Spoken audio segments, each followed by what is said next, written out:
Good morning बच्चों। बेटा अब जो हमारा नेक्स्ट यूनिट है, थर्ड यूनिट, ठीक है, ये है लॉज ऑफ मोशंस। और इस जो यूनिट है, थर्ड यूनिट, इसमें दो चैप्टर है बेटा। एक न्यूटन्स लॉज ऑफ मोशंस और जो दूसरा है वो है friction and dynamics of circular motions. ठीक है, तो हम पहले चैप्टर पे आते हैं, न्यूटन्स लॉज ऑफ मोशंस। तो ये चैप्टर है बेटा, जो पिछले वाला चैप्टर था हमारा, जो यूनिट था हमारा सेकंड यूनिट, वो था काइनेमैटिक्स। आपने पढ़ा ना काइनेमैटिक्स। काइनेमैटिक्स क्या होता है बेटा? ये ब्रांच होती है मैकेनिक्स की which deals with the study of motion of object without taking into account the factors that cause motion. उसमें हम उन फैक्टर्स को नहीं कंसीडर किया था जिनके कारण मोशन होता है। लेकिन ये है बेटा, अब एक और जो थी डायनेमिक्स, वहां पर हमने डायनेमिक्स की डेफिनेशन भी बताई।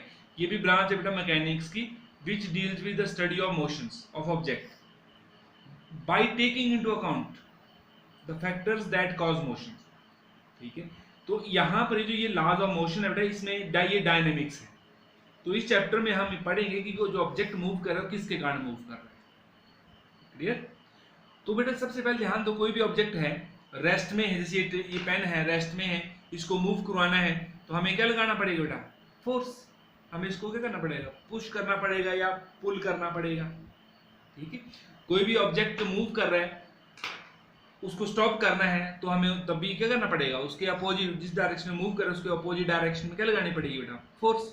या उसके मोशन को बढ़ाना है तो हमें उसके in the direction of motion force लगानी पड़ेगी। या उसकी डायरेक्शन चेंज करनी है, ड्राइवर गाड़ी चला रहा है बेटा, उसने अपनी डायरेक्शन चेंज करनी तो क्या करता है? स्टीयरिंग घुमाता है। तो फोर्स कहाँ अप्लाई करता है? स्टीयरिंग के ऊपर।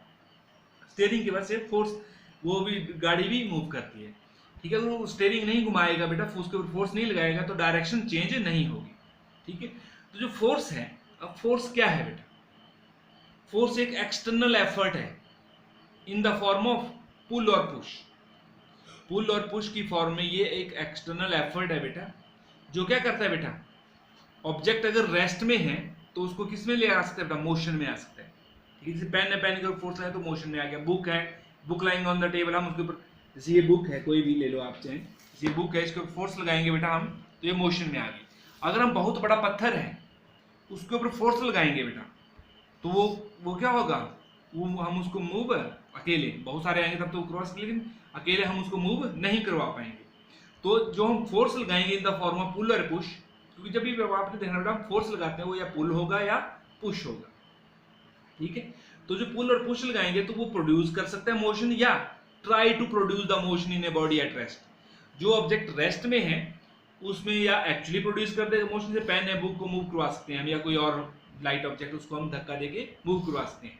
लेकिन कोई हैवी ऑब्जेक्ट है, उसको जितना मर्जी एफर्ट लगा लो वो हम उसको अकेले मूव नहीं करवा पाएंगे। तो हम लेकिन मूव करवाने की क्या की हमने वहां पर कोशिश की। तो पता लगे फोर्स एक एक्सटर्नल एफर्ट है in the form of pull और पुश विच प्रोड्यूस और try to produce the motion in a body at rest. या कोई ऑब्जेक्ट बेटा मूव करता हुआ आ रहा है, रोल करता, कोई बॉल है रोल करती हुई आ रही है, हम उसको क्या करेंगे? पकड़ लेंगे, उसके मोशन को स्टॉप कर देंगे। कोई साइकिल वाला मूव कर रहा है तो हम क्या कर सकते हैं? उसको पीछे से खींचेंगे और उसके मोशन को हम क्या कर सकते हैं? स्टॉप कर सकते हैं। लेकिन एक ट्रेन मूव करती आ रही है, वो एक क्या बोलते हैं, ट्रक मूव करता हुआ आ रहा है, ठीक है, अगर हम उसको पीछे से खींचेंगे तो हम उसको क्या कर, तो हम उसको स्टॉप अपने आप नहीं कर सकते। हाँ, ड्राइवर तो कर सकते हो, तो ब्रेक अप्लाई करके, तो अलग प्रोसेस है। फिलहाल या एक चट्टान ऊपर से रोल करती हुई आ रही है नीचे की ओर, तो हम उस बहुत बड़ी चट्टान है उसको, उसके मोशन को हम स्टॉप नहीं कर पाते in spite of our best effort. Clear? तो हमें जब भी कोई जो फोर्स है जिसको हम, वो किसी के मोशन को क्या कर सकते? स्टॉप भी कर सकते हैं या उसके मोशन को स्टॉप करने की कोशिश कर सकते हैं। ठीक है, स्मॉल जैसे बॉल रोल करती है या कोई और चीज रोल करती है तो हम उसको मोशन को स्टॉप कर सकते हैं। लेकिन एक बहुत बड़ी चीज जैसे रॉक है रोलिंग डाउन द हिल, तो उसके मोशन को हम स्टॉप नहीं कर पाएंगे। ठीक है, तो जो फोर्स है ये स्टॉप कर सकती है, try to stop the moving body, जो बॉडी मूव करी उसके मोशन को स्टॉप कर सकती है। और दूसरा और क्या कर सकती है बेटा? डायरेक्शन भी, जैसे बॉल इधर को रोल करती है और हम इधर से धक्का दे देंगे तो बॉल की डायरेक्शन क्या हो जाएगी? चेंज हो जाएगी। ठीक है, तो हम एक्चुअली चेंज कर सकते हैं या try to change the direction of motion of body. ठीक है, जब ट्रक या कोई भी ट्रेन मूव करती है ट्रैक पे, हम धक्का देके थोड़ी उसकी डायरेक्शन चेंज कर सकते हैं। ड्राइवर तो चेंज करता हो तो मैकेनिज्म होता है एक अलग, लेकिन हम उसकी डायरेक्शन चेंज नहीं कर पाएंगे। ठीक है, लेकिन अगर हाँ छोटी मोटी बॉल रोल करती हुई आ रही है, हम उसको धक्का देके उसकी डायरेक्शन चेंज कर सकते हैं, ये कोई और छोटा मोटी चीज। तो फोर्स क्या है बेटा, एक एक्सटर्नल एफर्ट है in the form of pull और पुश, विच वो प्रोड्यूस कर सकती है, try to produce the motion in a body at rest, या किसी कोई बॉडी मूव कर रही है तो उसके मोशन को स्टॉप कर सकती है फोर्स, या ट्राई कर सकते स्टॉप करने की, या उसकी डायरेक्शन चेंज कर सकती है, या try to change the direction of motion of the body, motion की डायरेक्शन को चेंज हो सकता है एक्चुअली, या ट्राई कर सकते हैं। और बेटा जो चौथा है जो फोर्थ है, हम उसकी शेप भी चेंज कर सकते हैं, ट्विस्ट करके या कैसे भी करके। तो हम ये भी बोल सकते हैं फोर्स जो है इट कैन चेंज और try to change the shape of the body. Clear हो बेटा? तो ये था बेटा फोर्स के लिए। अब बेटा जब भी हम फोर्स लगाएंगे इन द फॉर्म ऑफ पुल, या पुल करेंगे या पुश करेंगे, तो बॉडी क्या करती है, ज्यादातर एक्चुअल कॉन्टैक्ट में होती है। जो एक्सटर्नल एजेंसी है वो डायरेक्ट कॉन्टैक्ट में आती है जिसके ऊपर फोर्स लगाएंगे। ठीक है, लेकिन ये जरूरी नहीं है बेटा कि फोर्स डायरेक्ट कॉन्टैक्ट के साथ ही हो। लेकिन जैसे ये पेन है, इसको मैं ड्रॉ ऐसे, जैसे हमने इसको छोड़ा तो कहाँ गिरा बेटा, नीचे को। क्यों गिरा नीचे को बेटा? ये क्योंकि यहाँ पर इसको ग्रेविटी जो अर्थ की जो ग्रेविटी है उसको अपनी ओर खींच रही है। तो अर्थ की ग्रेविटी क्या डायरेक्ट कॉन्टैक्ट में वो दूर से बॉडी को खींच लेती है, तो वहां पर कॉन्टैक्ट की जरूरत नहीं होती है। जैसे और हम मैग्नेट देखा होगा आपने, मैग्नेट जो आयरन, जैसे आयरन है या और भी जो स्टील है, उन चीजों को क्या करता है, अपनी ओर एकदम से खींच लेता है। ठीक है, जो मैग्नेट है ना बेटा, वो अपनी जैसे आयरन के छोटे छोटे टुकड़े हैं उनको अपने दूर से खींच लेगा। तो जो देखो कॉन्टैक्ट में तभी खींचेगा, वो दूर से खींच लेता है from A distance.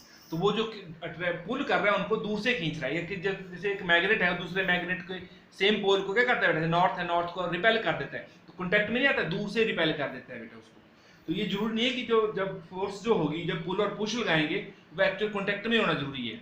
They can also पुल और पुश फ्रॉम ए डिस्टेंस। तो इन केस, और दूर से कौन कौन सी फोर्सेस कर सकते हैं, जैसे ग्रेविटेशनल फोर्स है, मैग्नेटिक फोर्स है, आप प्लस 2 में आके इलेक्ट्रोस्टैटिक फोर्स, चार्जेस के बीच में फोर्सेस पढ़ेंगे, वो दूर से चीजों को खींच लेती हैं।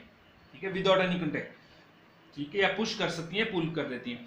तो पता लगे जो फोर्स होगी ये डायरेक्ट कॉन्टैक्ट के साथ भी हो सकती है, और फ्रॉम ए डिस्टेंस कौन सी फोर्सेस खींच सकती हैं बेटा, जैसे ग्रेविटेशनल फोर्स है, मैग्नेटिक फोर्स है, इलेक्ट्रोस्टैटिक फोर्स है, एटसेट्रा। क्लियर हो गया बेटा?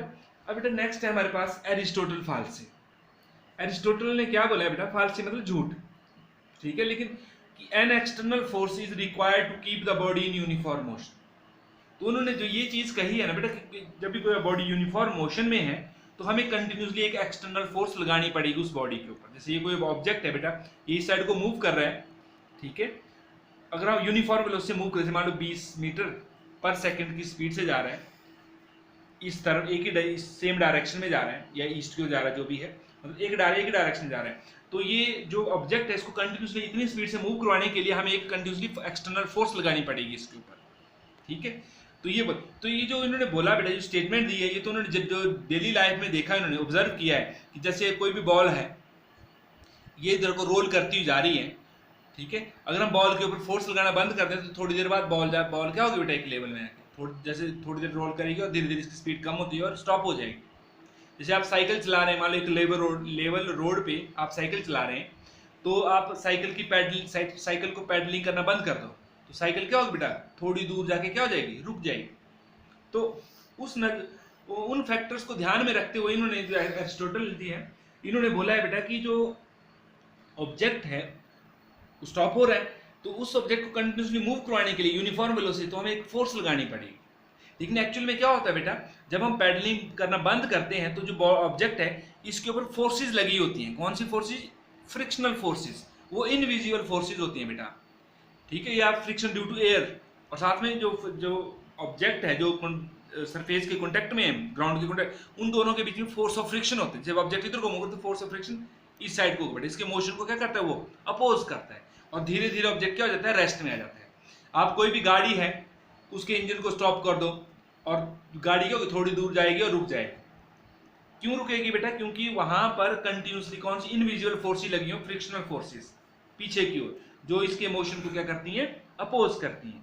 तब तभी बेटा हमें जब भी ऑब्जेक्ट को इधर को मूव करना है, कांस्टेंट स्पीड से मूव करवाना पड़ेगा, मान लो 20 की स्पीड से मूव करवाना, तो हमें इधर को क्या लगानी पड़ती है, फोर्स लगानी पड़ती है, एक्सटर्नल फोर्स। क्यों लगानी पड़ती है? To balance the frictional forces. जितनी फ्रिक्शनल फोर्सेस हैं between tyres and road and due to air, friction due to air, उन फ्रिक्शनल फोर्सेस को ओवरकम करने के लिए या काउंटर बैलेंस करने के लिए हमें ये एक्सटर्नल फोर्स लगानी पड़ती है। ठीक है, अब ध्यान देना, अगर कोई ऑब्जेक्ट बेटा कांस्टेंट वेलोसिटी से मूव कर रहे हैं एक डायरेक्शन में, तो जो उस टाइम जो हमने फोर्स अप्लाई की होगी, एक्सटर्नल फोर्स, वो किसके बराबर होगी? फ्रिक्शनल फोर्सेस के बराबर होगी। और नेट फोर्स कितनी आएगी वहां पर भी? नेट फोर्स, अप्लाइड फोर्स और ये जमा फ्रिक्शनल फोर्स, इक्विवेलेंट अपोजिट, और नेट फोर्स कितनी आती है बेटा यहाँ पर? 0। हाँ, अगर जब हमने स्पीड को बढ़ाना है तो जो फ्रिक्शनल फोर्सेस है उससे थोड़ी, जो एक्सटर्नल फोर्स है, उन फ्रिक्शनल फोर्सेस थोड़ी ज्यादा लगानी पड़ेगी, तब जाके उसकी स्पीड बढ़ेगी। या अगर हमने इसको स्टॉप करना है तो हमें वो ब्रेक लगानी पड़ेगी। तो फ्रिक्शनल फोर्सेस प्लस ब्रेक, वो भी फ्रिक्शन के कारण लगती है ब्रेक। ठीक है, जो रबड़ पैड्स, रबड़ शूज और रिम के साथ फ्रिक्शन होता है, जिसके कारण बॉडी स्टॉप हो जाती है, तो इसका इफेक्ट ज्यादा हो जाता है। लेकिन जब ये यूनिफॉर्म वेलोसिटी से मूव कर रही है, तो जो एक्सटर्नल, जो हमने अप्लाइड फोर्स और जो फ्रिक्शनल फोर्स लगी हुई है, ये भी एक्सटर्नल ही है बेटा ये। ठीक है, ये इनविजुअल फोर्स, ये हमेशा ही रहती है बेटा ग्राउंड यहाँ पर, इनको हम इग्नोर नहीं कर सकते, इनको थोड़ा बहुत कम कर सकते हैं, लेकिन कभी भी कंप्लीटली एलिमिनेट नहीं कर सकते। तो ये होंगी। तो यहाँ पर जो हम फोर्स लगाते हैं external, just to balance the frictional forces so that object moves with constant velocity. ठीक है, लेकिन जब कांस्टेंट वेलोसिटी है तो नेट फोर्स कितनी होगी? वही applied force plus frictional force, तो they are in opposite directions, तो नेट फोर्स कितनी होती है बेटा? 0। तो पता लग गया। तो ये है एरिस्टोटल फाल से। अब उन्होंने तो बताया था कि तो क्यों उन्होंने जो ये स्टेटमेंट दी है, क्यों दी है कि उनको ये उस टाइम पता नहीं था बेटा कि यहाँ पर फ्रिक्शनल फोर्सेस भी। तो जो हमें एक्सटर्नल फोर्स चाहिए जस्ट टू काउंटर द या बैलेंस द फ्रिक्शनल फोर्सेस। तो what is the net force required to keep the body in uniform motion? Net force तो क्या चाहिए हमें बेटा? 0। तो आप पता लग गया। तो no net external force is required to keep the body in uniform motion. किसी जब ऑब्जेक्ट यूनिफॉर्म मोशन में होता है तो उसको यूनिफॉर्म मोशन में कंटिन्यूसली मूव करवाने के लिए जो नेट फोर्स चाहिए वो कितनी चाहिए होती है बेटा? नो नेट फोर्स, मतलब 0 नेट फोर्स चाहिए। कोई भी फोर्स नहीं चाहिए। नेट फोर्स अगर चाहिए भी तो just to balance the frictional force, और नेट फोर्स कितनी होगी वहां पर? 0। तो मतलब no net force is required to keep the body in uniform motions. Clear हो गया बेटा? तो ये जो एरिस्टोटल फालसी थी, ये नहीं था कि an external force is required to keep the body in uniform motion. तो पता लग गया। अब क्यों बोला था? ताकि क्योंकि उस टाइम फ्रिक्शन के बारे में नहीं पता था, लेकिन वहां पर फ्रिक्शन को बैलेंस करने के लिए वो एक्सटर्नल फोर्स लगानी पड़ती है, तब जाके ऑब्जेक्ट एक यूनिफॉर्म वेलोसिटी से मूव करेगा। हाँ, फोर्स लगानी पड़ेगी कि किसी स्पीड को बढ़ाना है या घटाना है, नेट फोर्स चाहिए। फिर तब अगर फ्रिक्शन वेलोसिटी बढ़ानी है तो हमें जो अप्लाइड फोर्स होगी वो फ्रिक्शन से हमें थोड़ी फ्रिक्शनल फोर्सेस से ज़्यादा अप्लाई करनी पड़ेगी, तब बॉडी की स्पीड बढ़ेगी। ये घटेगी तो ब्रेक लगानी पड़ेगी। क्लियर हो गया बेटा? तो ये था बेटा एरिस्टोटल फालसी। पता लग गया कि जो अब उसको मैं करेक्ट कर दिया कि no net force is required to keep the body in uniform motions.